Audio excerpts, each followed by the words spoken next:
Plants come in three different families: annuals, biennials, and perennials. Annuals are your plants that have a 1-year life cycle. That means they will live for that year and they will die.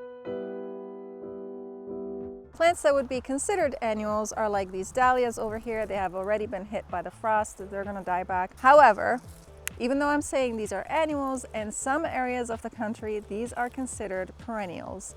And we'll touch on that in a little bit. But for us in our region over here, dahlias are an annual. They have a 1 life cycle and that's it. They will not return. You can save your dahlias and plant them for the next season, but that's a topic for another video. However, for the purpose of this video, we will consider these plants to be annuals. Other annuals that you can think about are petunias, tomatoes, and the like. Your biennials are plants that have a life cycle of 2 years.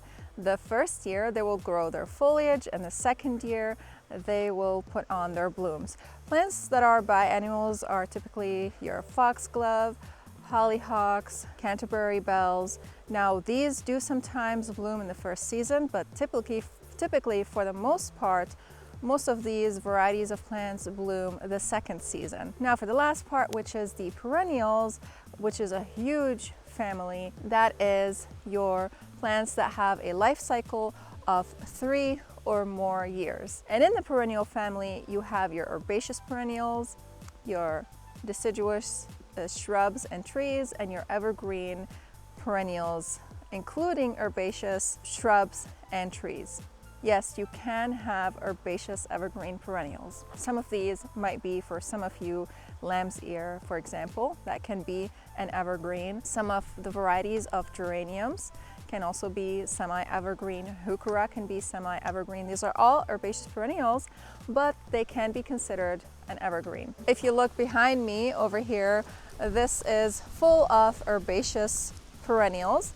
And most of these are non-evergreen. That means will die to the ground and they will put on new foliage the next season, starting from spring, and grow to the full plants that they will be, however tall they can get. Some of them might get 5 feet tall in that one season.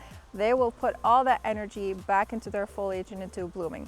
This is why perennials might bloom for you once during the season. If you cut some of them back, they might bloom twice or 3 times. Plants like Nepeta, for example, will bloom almost all season long. Gara will bloom all season long, starting from the early summer all the way into the late fall. And plants like Veronica might bloom a couple times during the season. Same thing with Salvia. Some of those perennials are just herbaceous, just like your annuals can also be just herbaceous with no blooms on them. For example, Coleus is an annual that is just an herbaceous annual. It does bloom, however, for the most part, it is grown for its foliage. And sweet potato vines, in some warmer areas, they do bloom, but for us over here, they tend not to bloom. So these annuals are grown just for their foliage aspect because they do provide a beautiful texture and color in the garden.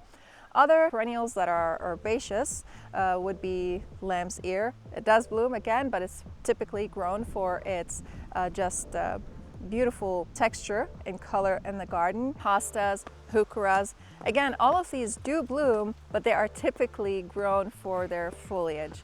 Some people like to snip off the blooms off of these plants because they just love the foliage.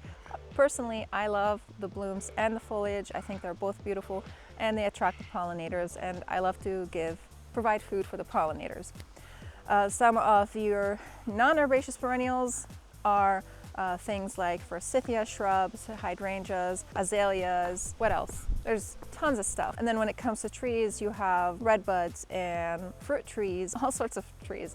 Your cherry trees, whether they are just ornamental or fruit, which I love both. Finally, your evergreen category, which is things that will stay consistently green throughout the winter season.